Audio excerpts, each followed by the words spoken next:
What's up, guys? How we doing today? Out here at Hutchinson Island, just getting to soak in some of that Atlantic view that we love so much. I wanted to talk a little bit about coral reefs and remind you guys what I used to do and what I'm doing now. As far as I'd gone from dedicating my life to preserve these coral reefs that stretch all the way from here clear down to the dry Tortugas, third largest reef in the world.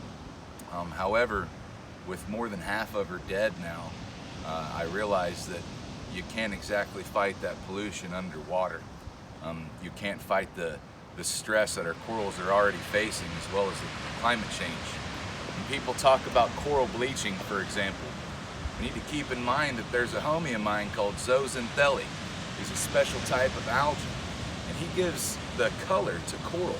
So when it goes white, it's a big deal, because that algae is also providing 90 to 98% of the energy that that coral animal needs to survive simply by soaking up the sun like I'm doing right now. So imagine how long could we go without food if we could only digest 10 to 2% of our meals that we take in, and we're not allowed to eat anymore. It'd be a matter of time before our bodies just start to shut down. That's why these corals only have about 3 to 5 months to live after they've been bleached. This is a big decision of mine to step out of working alongside that reef and step back into regenerative agriculture. I truly believe that we can make some conscious decisions that can better grow our food safely for us, our kids, and especially our planet. I find that if we work with Mother Earth, she'll work with us too. And we have to, and I can't stress this enough, we have to find ways to lower our nutrient pollution. When we spread out our fertilizers, whether it be for our lawns or whether it be for our crops, eventually those fertilizers make their way to our oceans. Basically with synthetic fertilizers, phosphorus for example, it will only soak up about 15% to the plant.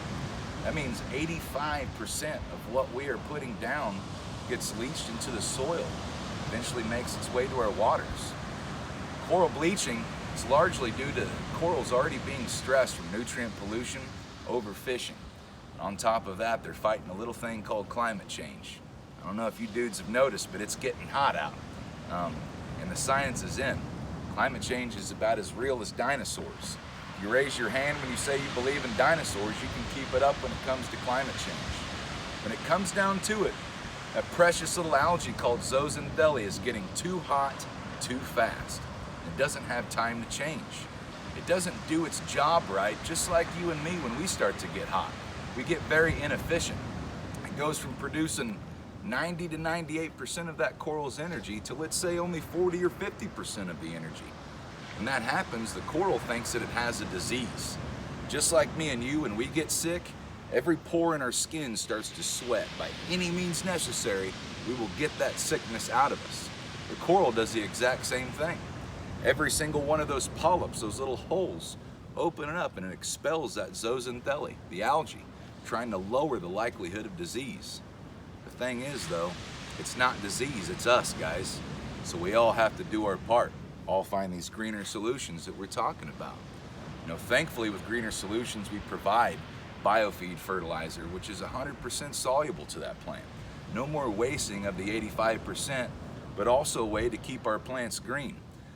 I'm very aware that nobody's just going to start ripping out their yards and just implementing gravel and mulch. So it's about finding real solutions to provide for real situations. Check us out, guys, because we got them.